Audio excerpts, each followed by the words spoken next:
नमस्कार। आज हम एक ऐसी कहानी की बात करने वाले हैं जो हम में से कई लोगों के दिलों को छू जाएगी।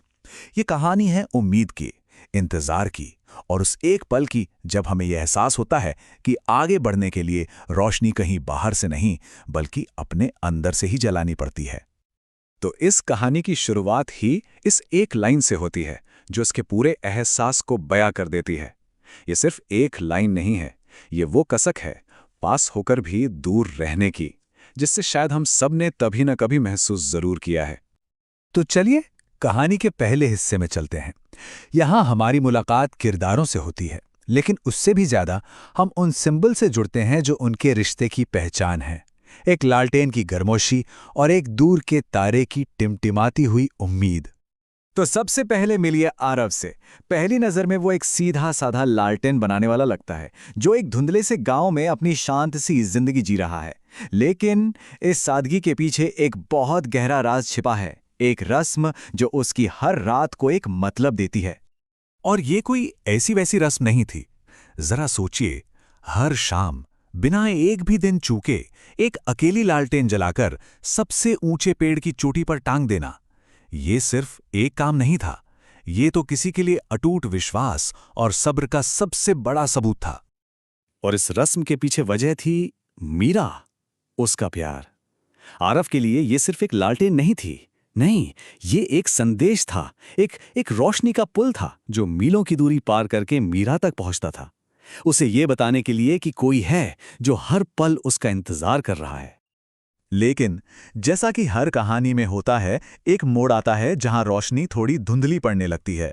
अब हम कहानी के उस हिस्से में आ गए हैं जहां शब्दों की जगह एक भारी खामोशी ले लेती है और रिश्ते में पहली दरार दिखनी शुरू हो जाती है। देखिए, उनके प्यार की शुरुआत हुई थी खतों से, सपनों से, और आरव मीरा की कहानी भी बिल्कुल वैसी ही थी। पर वक्त के साथ कुछ बदलने लगा।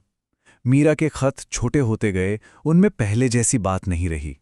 और बस एक दिन आरव ने फैसला कर लिया कि अब इस खामोशी का सामना करना ही होगा और वो मीरा के शहर जाएगा। तो अब कहानी उस मोड़ पर आ गई है जहां उम्मीद और सच्चाई आमने सामने खड़े हैं। ये वो पल है जहां एक दिल टूटने वाला है और एक कड़वी हकीकत आरव की दुनिया को हमेशा के लिए बदलने वाली है। आरव मीरा के शहर पहुंचता है और वहां वो उसे देखता है, बस एक नजर। और उस एक नजर में सोचिए, सालों का इंतजार था और वो डर भी कि कहीं ये इंतजार बस अभी इसी पल खत्म न हो जाए। और फिर सच्चाई उसके सामने थी। मीरा किसी और के साथ खुश थी।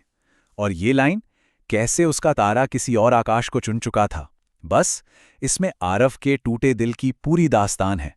जिसे वो अपनी जिंदगी की रोशनी मानता था, वो अब किसी और की दुनिया को रोशन कर रहा था। 6 साल, ये सिर्फ एक नंबर नहीं है, ये 2190 से ज्यादा रातें हैं। हर एक रात वही एक उम्मीद, वही एक रस्म। जरा कल्पना कीजिए, किसी का इतनी शिद्दत से इंतजार करना और फिर उस इंतजार का एक झटके में टूट जाना। इस एक नंबर में उसकी पूरी जवानी का दर्द छिपा है। और उस रात 6 साल में पहली बार वो पेड़ अंधेरे में रह गया।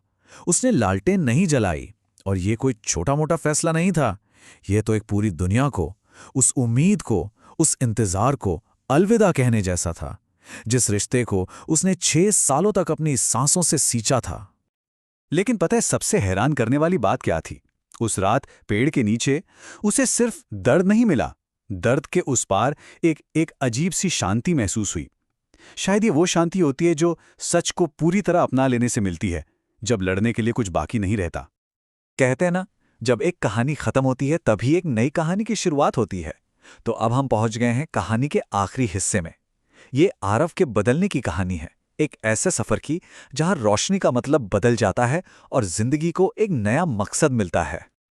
और ये मेरे हिसाब से आरव के सफर का सबसे खूबसूरत मोड़ है। उसका हुनर अब किसी एक इंसान का मोहताज नहीं था। जहां पहले उसकी रोशनी सिर्फ एक नाम के लिए जलती थी, अब वो उन अनगिनत लोगों के लिए थी जिन्हें सच में अंधेरे में एक सहारे की जरूरत थी। उसका प्यार एक इंसान से निकलकर पूरी इंसानियत की सेवा बन गया था।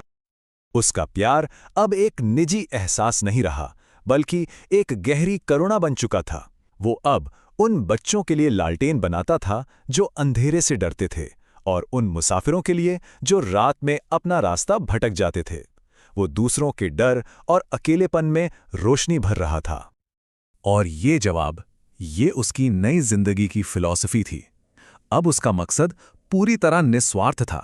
वो बस रोशनी फैलाना चाहता था, इस बात की परवाह किए बिना कि कोई उसे जाने या पहचाने। सच्ची सेवा शायद ऐसी ही होती है ना?